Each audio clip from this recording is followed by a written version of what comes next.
The clock on the far wall did not tick the way a clock should.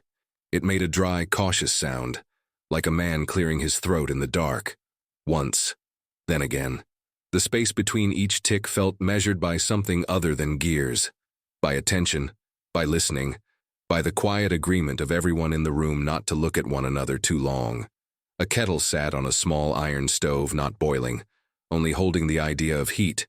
It gave off a faint metallic scent that mixed with damp wool and old paper. Somewhere behind me, a chair complained under a slow shift of weight. No one spoke. When someone breathed too deep, it sounded like a mistake. I had already filled my cup twice without drinking. Each time I raised it, the tea had cooled into a skin-thin warmth that made my fingers feel guilty for needing it. I set it down carefully, exactly where the ring of the last cup had dried. The saucer had a crack that ran like a river from one edge to the other, and my eyes kept finding it, as if it were a map I could finally learn. On the table, a stack of typed pages rested beneath a paperweight shaped like a small brass horse. The horse's head leaned forward as if straining against a harness frozen mid-effort. The pages did not move. They didn't need to. The room carried them, the way a body carries a lodged splinter, always aware, always compensating. A pencil lay beside the stack. It had been sharpened too far down, the wood thinned like a bone. I rolled it between my fingers and stopped, then rolled it again, then stopped again. The motion was small enough to be private. It was the only thing in the room that obeyed me. Somewhere beyond the walls there was an engine idling, its rhythm low and patient. It came and went, swallowed by distance, returning as though the world outside was circling, waiting for a signal it had already decided to follow. A door opened and closed down a corridor, soft, controlled, as if the hand on the handle did not trust the sound it might make. A man coughed once into his sleeve, an almost polite apology to the silence. Another cleared his throat, then thought better of it, and let the sound die unfinished. No one asked for water. No one asked for a cigarette. Even the small comforts felt like a betrayal of the thing we were all pretending, wasn't pressing in from the edges. I watched a bead of condensation form on the kettle's spout and swell, trembling there as if it couldn't choose whether to fall. It held on longer than it should have. When it finally dropped, it struck the stove with a tiny click. That sound, so minor, seemed to land in the center of the room and stay there. A hand reached into a coat pocket and came out empty. Another hand adjusted a cuff, smoothing fabric that didn't need smoothing. A boot tapped once against the floor, stopped, then tapped again, as if the body had forgotten its own order. Each gesture was a way of telling time without admitting time was moving. The air carried a faint, sharp tang, ink and carbon paper, the residue of multiple copies made in haste but presented as routine, the kind of smell that clung to the fingers. If I closed my eyes, I could feel it on my skin already, as if touching those pages would stain me in a way soap couldn't lift. In the corner, a lamp hummed. Its light was steady but not comforting, a flat pool that refused to soften anything. Faces looked different under it, sharper around the mouth, more tired around the eyes. The lamp made everyone seem as though they had been awake for days, even if they hadn't. It made the room feel like a photograph waiting to be developed, the image already there, only not yet revealed. Someone turned a page of a newspaper without reading it. The paper rasped, too loud, and the person paused as if expecting reprimand. None came. The newspaper settled again, folded neatly, its headlines hidden like a shame. A distant telephone rang once. Just once, and stopped. No one moved toward it. That was when I understood the waiting wasn't accidental. It wasn't a pause between events. It was the last thin layer of normal we were holding up like glass, hoping not to crack it, hoping that if we didn't disturb it, whatever pressed against it might hesitate. My eyes drifted to the stack of pages again. The brass horse stared forward with its fixed, stubborn gaze. The pencil lay beside it. The kettle held its breath. The lamp kept humming, indifferent. Outside, the engine's idle changed, subtle, a shift in pitch, like a throat tightening before speech. And somewhere in the room, without anyone saying it, we all felt the same thing. There was less time left than we were pretending. The first time I heard the place exhale, I mistook it for weather. A long breath through metal seams, a settling noise, a building correcting its own posture in the cold. It happened every morning around the same hour, after the night watch changed and before the clerks fully arrived, when corridors were still dim, when boots sounded louder than they should, when the lamps had that tired glow that made everyone's skin look slightly gray. Outside the windows, the day had the washed-out color of thin milk. The sky was low and unambitious, pressing down on the roofs and antenna lines, flattening the horizon into something you could almost touch. Frost clung to the corners of the panes where old putty had cracked. In the yard beyond the fence, men walked with their shoulders raised, as if protecting their necks from an invisible hand. We called it morning, but it wasn't. Not really. It was simply the beginning of the next stretch of waiting. In the outer office, the radiators knocked and hissed, never quite reaching warmth. Someone had written a schedule on a blackboard, dates, initials, train numbers, then crossed half of it out, then rewritten it in smaller handwriting beneath. A clerk with ink-stained fingertips kept erasing and rewriting the same line, as if the act itself mattered more than the content. His sleeve was shiny at the elbow from too many days at the same angle. The routine was always the same. Stamps, forms, a signature here, a typed confirmation there. The reassuring weight of procedures, the comfort of fixed steps you could follow without looking up. There was a particular sound to the room when the typewriters began. First one, then two, then a scatter of them like a light rain starting on a roof. The keys struck with practiced impatience, and every carriage return was a small, sharp breath. At 8, the tea came. At 8:30, the first calls. At 9, the first courier, cheeks red from the cold, delivering envelopes tied with string, the knots always too tight. He never lingered. He set the bundles down with both hands, as though they were heavy in more ways than one, then left without meeting anyone's eyes. People greeted each other the way they always did, brief, controlled, efficient. A nod, a morning, a question about the temperature. Someone complained about the train delays and someone else made a joke that didn't land, but was politely acknowledged anyway. The jokes were part of the schedule too. You could set your watch by them. Behind those habits sat the war, present in everything without needing to speak its name. It was in the rationed coal that made the building cold. It was in the paper that felt thinner each month, more brittle, as if even stationery was being asked to sacrifice. It was in the way men's uniforms no longer looked new, the fabric scuffed at the edges, the buttons dulled. It was in the maps pinned to corkboards, their corners curling from humidity, their lines redrawn so many times that the ink bled into a bruised smear. Down the hall in the operations room, the lamps were brighter and the air smelled of smoke, coffee, and sweat trapped under wool. A wall-sized chart was covered in penciled marks. Someone had drawn a neat arrow, then another arrow crossing it, and then had tried to rub out the crossing as if erasing the mistake might erase the conflict underneath. A radio sat on a shelf, its speaker wrapped in cloth to soften the sound. Voices came through in bursts. Numbers, coordinates, names clipped short. The men listening acted as if they were hearing nothing unusual. They wrote, they nodded, they repeated. The ritual mattered, the tone mattered. Calm was currency. I moved between rooms because that was my role. Not making decisions, not issuing orders, but carrying the small pieces that stitched the day together. A packet to be delivered, a message to be confirmed, a set of pages to be placed in the right hands at the right moment. It was work that allowed you to believe you were useful, without ever asking what you were enabling. In the stairwell, a soldier stood with his coat unbuttoned, rubbing his hands together near a draft. He smiled at me as if we were both simply suffering the same weather. His smile held for a second too long, then faded into the blank expression of someone who remembered where he was. "You hear anything?" he asked. It was the kind of question that sounded casual if you didn't listen closely. I shook my head, the safe answer. He nodded, as though relieved not to know. At 10, a truck arrived in the yard. We heard it through the glass, the crunch of tires on frozen gravel, the low grind of gears. The sound threaded through the building like a wire. People didn't stop what they were doing, but their hands slowed. Pens hesitated at the end of sentences. A typewriter key hovered, then struck too hard, leaving a letter slightly darker than the others. From the window, I saw men unload crates. The crates were unmarked, plain wood, the kind you could pretend held anything. They carried them carefully, as if the contents were fragile, as if they were sacred. No one asked what was inside. No one would have answered. In the corridor, a lieutenant passed me with a folder tucked under his arm. He walked fast, purposeful, with the practiced impatience of someone who needed to appear in control.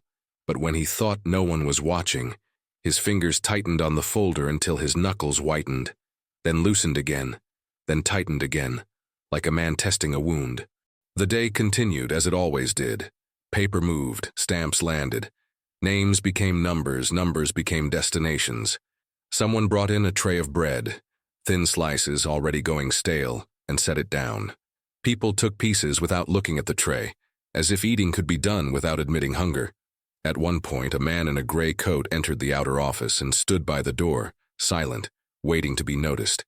His hat remained on his head, which was improper indoors, but no one corrected him. His presence made the room slightly smaller. The clerks kept typing, but the rhythm changed.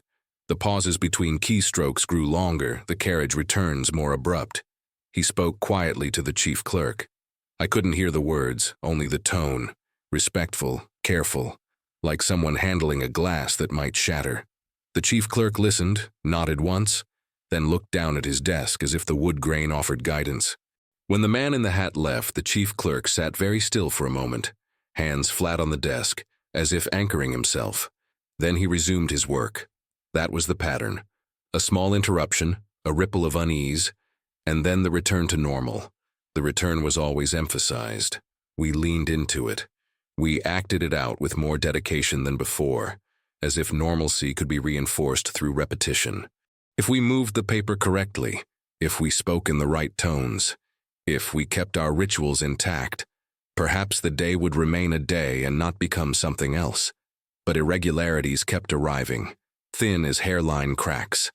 A messenger came late, breathless, and apologized too much. A call connected, then dropped, then connected again with a different voice on the line than expected. A name appeared on a list where it shouldn't have. A train number was changed twice in the same hour. A set of orders arrived with a signature that looked slightly different, the letters heavier, as if written by a hand that had pressed too hard. In the afternoon, the sky darkened early. The low clouds sank further, swallowing the distance. From the yard, the smell of exhaust drifted in whenever someone opened the door, mixing with ink and dust and stale coffee. Somewhere down the hall, someone laughed, a sudden burst too loud, and the laughter died immediately, swallowed by the awareness of itself. I found myself returning to the operations room more often, not because I had a reason, but because the air there felt charged, like the moments before a storm when the hairs on your arms lift without explanation. Men stood over the maps with their hands behind their backs. They spoke softly. They pointed without touching. One man kept smoothing the edge of a paper with his palm, over and over, flattening what was already flat. An officer I knew, older than most, eyes rimmed red from sleeplessness, caught me looking and gave a half smile. "Nothing changes," he said, as if making conversation. I nodded because that was what you did when someone offered you a line meant to hold the world together. But as I turned away, I heard him add, almost to himself, "Not until it does." Later, I passed the telephone room. The operator sat with the headset on, fingers poised over the switchboard. Her face was calm in a way that felt practiced, almost rehearsed. A small clock above her desk showed a time that looked wrong, as if the hands had shifted without permission. She glanced at it, frowned slightly, then looked away, refusing to grant it authority. Downstairs, the engine in the yard idled longer than it should have. No one unloaded anything else. No one drove away. The sound was steady, patient like a heartbeat that didn't belong to any human body. And through the building, through the stamps, the jokes, the thin bread, the typewriter rain, there was a quiet insistence that we could not name, a sense that we were moving forward not because anyone chose to, but because momentum had become its own order. The day kept going. We kept pretending it was just another day. And somewhere beneath the routines, time stretched so thin it began to show what was underneath. By the third day, the small things had begun to repeat themselves. Not enough to be called patterns, just enough to feel familiar. A door that usually latched cleanly now needed a second push. A lamp that had always come on at once hesitated, flickered, then settled. The radio produced a brief hiss between transmissions, a fraction longer than before, like a breath held too long. Each instance was dismissed on its own. Taken together, they would have asked for attention, but nothing was taken together. In the morning briefing, a map was unrolled and then rolled back up again without comment. Someone had noticed an inconsistency, 2 lines crossing where they hadn't the day before. But the room was full, the air thick, and no one wanted to be the one to slow things down. The map was folded carefully, as if respect might compensate for omission. Conversations continued at their usual volume. Men discussed weather reports that had already gone stale. Someone argued briefly about whether a train could make up lost time on a certain stretch of track. The argument ended without conclusion, both sides satisfied enough to drop it. Satisfaction these days came easily. It required very little. I carried a message down a corridor that smelled faintly of oil and damp plaster. Halfway there, I stopped because I thought I'd heard my name. No one had spoken. The sound resolved itself into footsteps from another floor, their rhythm slightly off, like a man walking with a stone in his shoe. I stood still until the feeling passed, then continued. In the communications room, a young officer read a report twice before initialing it. His pen hovered over the paper longer than necessary. When he finally signed, the ink bled at the corner of the letter, a small bruise on the page. He frowned, wiped the nib, and said nothing. Someone mentioned that a confirmation hadn't come through yet.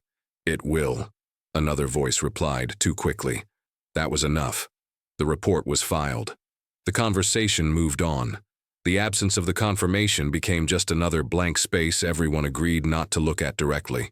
Blank spaces were safer than errors. Blank spaces could still be filled. At mid-morning, the courier arrived without his usual red cheeks. He looked pale, his breath even, as if he hadn't hurried at all. He handed over the envelopes, untied the string himself this time, and waited while the contents were counted.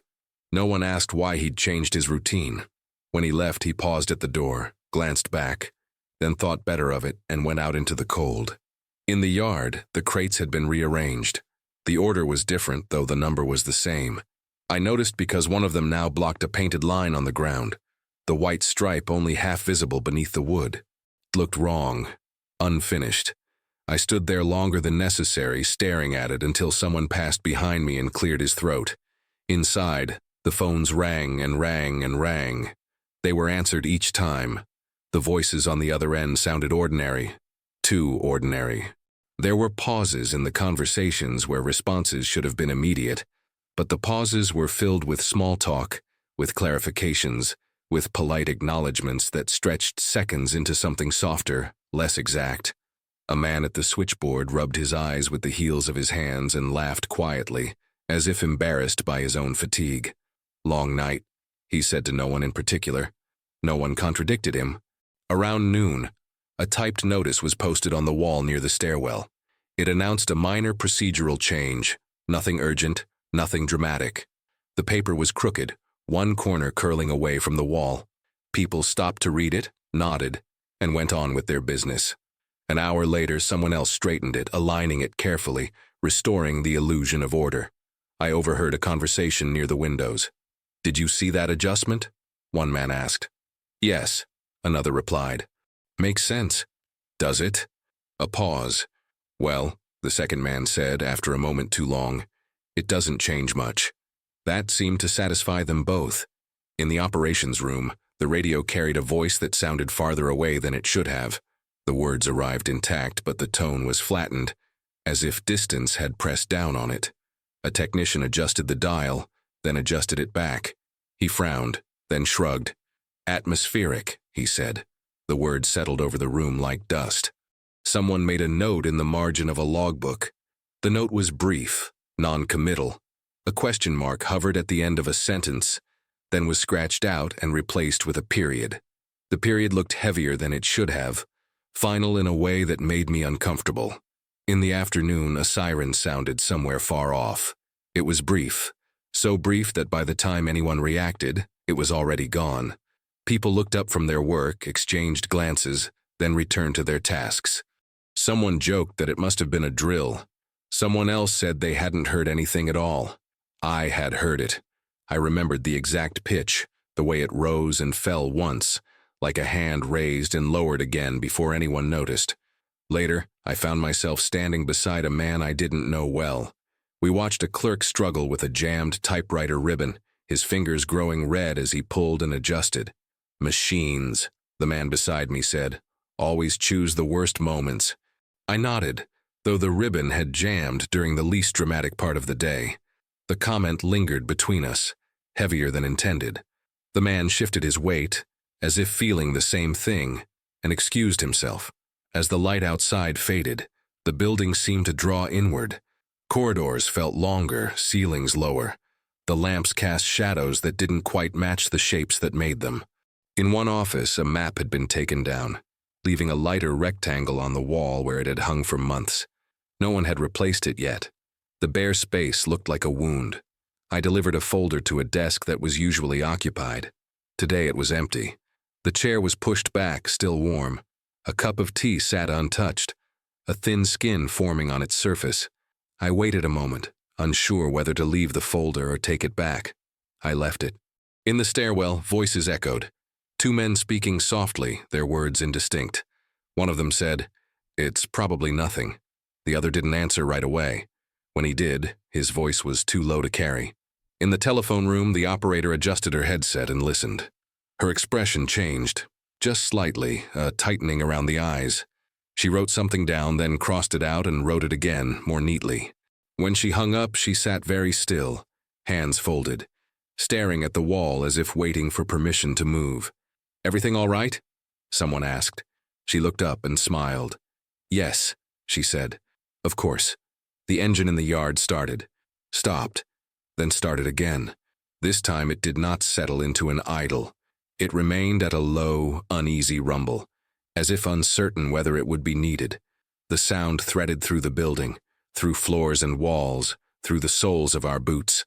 At my desk, I found a document waiting that I did not remember requesting. It was properly stamped, properly signed. Everything about it was correct, except for one line that seemed oddly phrased, as if translated twice before reaching the page. I read it again, then a third time. The meaning remained intact. Only the tone was off, subtly misaligned. I initialed it anyway. That was how the signs appeared, small, reasonable, easily explained. A sound, a delay, a sentence that felt wrong but said nothing incorrect. Each one alone was nothing. Together they formed a quiet pressure that pushed forward without announcing itself. No alarms sounded. No orders were changed. The day continued, calm on the surface, disciplined in its routines. And beneath it all, unnoticed by most, something kept moving, patient and unhurried, waiting for the moment when ignoring it would no longer be possible. The afternoon did not end the way afternoons usually did. There was no clear handoff from day to evening, no moment when work gave way to rest. The light outside dimmed without announcing itself, the sky slipping into a deeper gray that pressed against the windows until the glass reflected our own faces back at us. Lamps were switched on one by one, each click a small surrender to the passing hours. Time, which had stretched all day, began to tighten. I noticed it first in the way people moved. The pauses between actions shortened. A document was signed without being reread. A call was ended a second sooner than necessary. Shoes struck the floor with more intention, less wandering. No one spoke of urgency, but it hovered in the air like a draft you couldn't locate. In the operations room, chairs were pulled closer to the table. Maps were unrolled again, this time not rolled back up. Fingers traced lines more often, hovering just above the paper, never quite touching, as if contact might commit them to something irreversible. Someone asked for a clarification and received it immediately, without the usual back and forth. The speed felt wrong. A message arrived and was read aloud. The words were plain. No raised voices followed, no objections. Just a brief silence afterward, heavier than the message itself, as though everyone were measuring what it did not say. I stood near the doorway, close enough to hear, far enough to be overlooked. From there I could see the clock above the chart. Its second hand moved steadily, indifferently, slicing the minute into identical pieces. For the first time all day, I became aware of each movement, each tiny advance that could not be undone. A man I recognized only vaguely leaned toward another and murmured something I couldn't catch. The other man nodded once sharply, then straightened his papers into a neat stack that did not need straightening. The act felt ceremonial, a closing gesture disguised as tidiness. Down the corridor, a door closed with more force than intended. The sound traveled, heads lifted. Someone exhaled through his nose and almost laughed that went nowhere. The telephone rang. It was answered at once. The conversation was short, too short. When the receiver was placed back on its cradle, the sound echoed longer than usual, ringing faintly in the quiet that followed. The man who had taken the call did not sit down right away. He stood with his hands on the edge of the desk, shoulders squared, eyes unfocused as if listening for something else. "Anything?" someone asked. He shook his head. "Not yet." The words hung there, incomplete. Outside, the engine in the yard changed pitch again. This time it did not falter. It settled into a steady, purposeful rhythm. Through the window, I saw a figure climb into the cab, pull the door shut. The vehicle did not move. It simply waited, ready. In the stairwell, I crossed paths with a runner carrying a single envelope. Not a bundle, not a file, just one envelope sealed unmarked. He held it close to his chest, his pace brisk but controlled. Our eyes met for a fraction of a second. He looked away first. I returned to my desk and found that my hands had begun to shake, just slightly. I pressed them flat against the wood until the tremor faded. The surface was scarred with old cuts and burns, the history of countless other days embedded in it. I wondered how many times this same desk had been touched by hands on the edge of something they didn't yet understand. A clerk nearby made a mistake, typed a number incorrectly, noticed it, corrected it without comment. The correction was clean, too clean. No irritation followed, no muttered complaint. The absence of frustration felt louder than anger would have. In one office, a man stood at the window, staring out at the darkening yard. He did not move when someone spoke his name. Only after the name was repeated did he turn, blinking, as if waking from a shallow sleep. He smiled apologetically and said he'd been thinking about home. No one asked where home was. At some point, someone suggested waiting, not postponing, not canceling, just waiting. The suggestion was received with relief that surprised me. Waiting felt safe. Waiting felt like doing something without committing to action. Waiting allowed the moment to remain suspended, unbroken. So we waited. Minutes passed. Then more minutes. The clock continued its steady work. Each rotation of the second hand felt heavier than the last, as if time itself were gaining weight. Another message arrived. This one handwritten, the script tight and careful. It was read silently, passed from hand to hand. Faces remained composed. One man cleared his throat and said, "All right," as if concluding a routine discussion. No one contradicted him. I became aware of my breathing. Too shallow. I corrected it, drawing air in slowly, evenly, as if calm could be practiced into being. Around me, others did the same thing without realizing it. Chests rose and fell in a shared rhythm, an unspoken attempt at control. In the telephone room, the operator glanced at the clock, then back to the switchboard. Several lines were lit. None were ringing. She rested her fingers lightly on the plugs, ready. In the yard, a second engine joined the first. The sound doubled, layered, a low vibration that crept into the building's bones. Windows rattled faintly. Not enough to draw comment, just enough to be felt. A decision could still have been made. I knew that, though I could not have said exactly what decision it was. Something could have been questioned. A pause could have been extended. A confirmation could have been demanded instead of assumed. But no one spoke those thoughts aloud. They existed only in the spaces between gestures, between words carefully chosen not to open doors that might not be closed again. Someone looked at the clock and said, "We're on schedule." The phrase landed with a finality that did not belong to it. I realized then that the window, the narrow, fragile span where hesitation still had weight, was closing not with a slam, but with a careful, deliberate slide. And once it closed, there would be no sound to mark it. It did not feel like a moment. There was no signal that announced itself as decisive, no shift dramatic enough to demand attention. If anything, the room seemed to relax, as though the tension of waiting had finally found a place to settle. The air felt heavier but calmer, like weather that had made up its mind. Someone reached for a folder and moved it from one side of the table to the other. That was all. The folder was thin, ordinary, the kind that passed through hands every day without consequence. Its movement took no more than a second, a smooth slide across polished wood. It came to rest beside a stack that had already been aligned, its edge squared neatly with the rest. No one remarked on it. No one needed to. A pen was uncapped.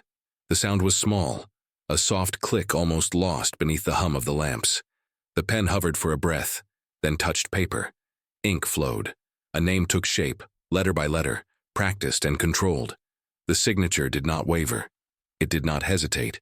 It ended with a firm line, a period where a question mark might once have lived. The pen was capped again. In that instant, something subtle shifted, like a weight transferring from one foot to another. The room did not change, but the way it held us did. Conversations resumed. Not new ones, just continuations of threads that had been waiting. Chairs scraped lightly as men adjusted their positions. Someone exhaled, long and slow, the breath of a person relieved to have crossed an invisible threshold. "All right," a voice said, not loudly, not formally, just enough to acknowledge movement. Papers were gathered. A stack was lifted, tapped once against the table to square its edges, then carried toward the door. The man holding it walked carefully, not out of fear, but out of habit. He had done this before, many times. The weight in his hands was familiar. I followed at a distance, close enough to hear footsteps, far enough not to be noticed. In the corridor, the sound of boots echoed differently now, sharper, more purposeful. The building itself seemed to recognize the change, settling into a quieter compliance. In the telephone room, a line lit up. The operator did not wait for it to ring. She connected it immediately, her movements precise, economical. Her voice was calm when she spoke, almost gentle. She listened, nodded once, and wrote something down. This time she did not cross it out. Outside, the engines shifted in unison. Gears engaged. The rumble deepened, no longer tentative. The vehicles remained where they were, but the sound carried a new certainty, a readiness that could not be mistaken. A man near the window adjusted his cap, straightened his coat, and checked his watch. He did not comment on the time. He simply acknowledged it, as one acknowledges an obligation that can no longer be deferred. I noticed that no one suggested waiting anymore. The word did not appear. It had served its purpose and was now unnecessary. In its place was motion, quiet, organized, unremarkable motion that required no debate. A door opened, another closed. Somewhere down the hall, a stamp struck paper with a dull thud. The sound echoed once and faded. The document was lifted, set aside, and replaced with the next. I stood still, aware of a strange sensation in my chest. Not fear exactly, but a narrowing, as if the space inside me had been reduced. It was the feeling of watching a bridge disappear behind you, not with a collapse, but with a careful dismantling, plank by plank, until turning back was no longer an option. No one announced that a line had been crossed. There was no ceremony, no declaration, no acknowledgement that anything irreversible had occurred. If you had stepped out of the room for a moment, you might have missed it entirely. Everything still looked the same. The lamps hummed. The clock continued its indifferent march. But the quality of the waiting had changed. It was no longer a pause before choice. It was the quiet acceptance of momentum already underway. And without anyone saying so, without any single action demanding attention, the moment when stopping was still possible slipped past us, unnoticed, unmarked, and already out of reach. The building grew quiet in a way that felt deliberate. Not the emptiness of absence, but the restraint of things holding themselves still. Lamps continued to hum, but more softly now, as if even the electricity had learned to conserve its voice. Footsteps faded. Doors remained closed. Conversations, if they happened at all, were kept behind walls, stripped of urgency, reduced to murmurs that dissolved before they could travel. Time slowed again. Or perhaps it only felt that way because there was nothing left to prepare. In the operations room, chairs sat pushed back from the table, abandoned mid-adjustment. The maps remained unrolled, their lines exposed, no longer being traced or corrected. They lay flat and patient, as if confident they would soon be proven accurate without further interference. The clock above them continued its work, though fewer eyes bothered to follow its hands. I stood near the doorway and listened, breathing, fabric shifting, the faint scrape of a pencil being set down and not picked up again. In the telephone room, the operator removed her headset and placed it carefully on the desk, aligning it with the edge. The switchboard lights remained on, glowing steadily, but no fingers hovered above them now. She folded her hands in her lap and stared straight ahead, her posture perfect, her face composed in a way that suggested she had practiced this moment without knowing why. Outside, the engines idled. They no longer shifted or adjusted. They had found their rhythm and settled into it, a low, continuous vibration that crept into the floorboards and up through the walls. You could feel it through the soles of your boots, through the bones of your legs. It was not loud. It did not demand attention. It simply existed, constant and unavoidable. A window rattled once, gently, then stopped. Someone somewhere laughed quietly at something unimportant. The sound startled me more than any alarm could have. It ended quickly, followed by an apology that wasn't necessary. Silence reclaimed the space without resistance. I realized then that no one was watching the doors anymore. No one was waiting for a last-minute message. No one stood ready to intercept or question or delay. The posture of the room had changed from vigilance to acceptance. Even uncertainty had lost its edge. What remained was a kind of suspended readiness, calm and untroubled by doubt. I walked down the corridor slowly, my steps careful, as if moving too fast might disturb something fragile. Offices I passed were dim, their occupants either gone or sitting very still, hands folded, eyes unfocused. Cups of tea had gone cold. Papers lay where they had been left, corners curling upward as if reaching. In one room, a lamp had been switched off, though daylight was long gone. The darkness inside felt intentional, a quiet acknowledgement that nothing more would be read there tonight. The clock in the stairwell showed a time that felt wrong, not because it was late, but because it was exact. Too exact. The second hand moved. I watched it complete a full circle. When it reached the top again, no one reacted. In the yard, headlights flickered on, not all at once. One, then another, then a third, until pale cones of light cut through the dark and rested against the far fence. The engines did not rev. No horn sounded. The vehicles waited, illuminated and patient. A final document passed through the building, carried without haste, received without comment. It was placed where it belonged. The hand that released it did not linger. I felt an odd calm settle over me, heavy and unreal. The kind that arrives not because danger has passed, but because there is nothing left to influence. My breathing slowed. My thoughts flattened. Even fear seemed unnecessary now, a reaction better suited to earlier hours. Somewhere, a clock struck once. Not an alarm, not a warning, just a mark. The sound echoed briefly, then faded, leaving behind a stillness so complete it felt like the world was holding its breath, paused on the edge of a moment that would not wait much longer. No one moved. The engines continued to idle outside, their low vibration threading through the walls, through the floor, through the quiet spaces between thoughts. It was a sound that no longer suggested action or delay, only presence, the certainty that something was already in motion, even if it had not yet revealed its shape. Inside, the lamps burned steadily. No switches clicked. No shadows shifted. The light felt fixed, as if it had been instructed to remain exactly as it was until further notice.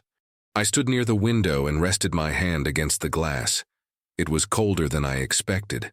The chill traveled into my palm and stayed there, grounding me in the moment. Outside, the yard lay still, carved into pale geometry by the headlights. Dust hung in the air, visible only where the beams caught it, suspended like time itself. Someone behind me drew in a slow breath. No one else responded. The clock in the operations room reached the top of the hour. Its mechanism engaged with a muted click.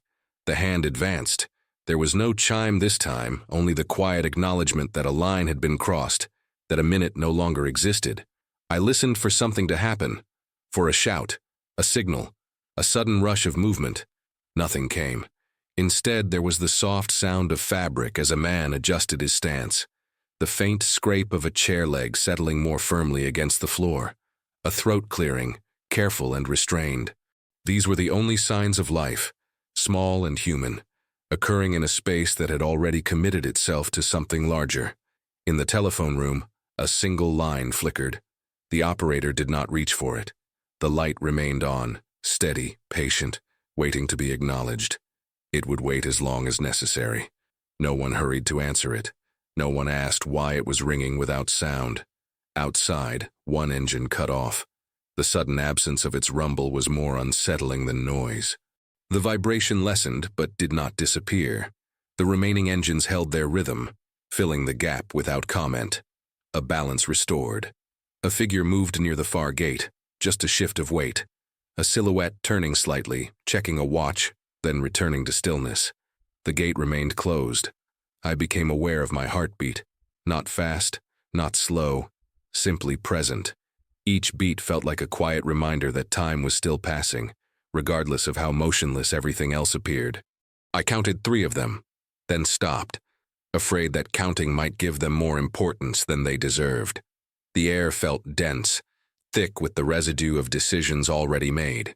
Breathing required effort, not physically, but mentally, as if inhaling meant accepting what the next moment would bring. No one spoke. There were no final words left to say. Whatever could have been questioned had already been agreed upon by default. Whatever could have been delayed had found its last excuse and exhausted it. The machinery of routine, so comforting hours earlier, had done its work and stepped aside. Now there was only the edge. The stillness did not feel peaceful. It felt precise, deliberate, like the pause held just before a hand drops. I pressed my fingers more firmly against the cold glass and watched my breath fog the window, then fade. Nothing had happened yet, and there was no longer anything that could stop it.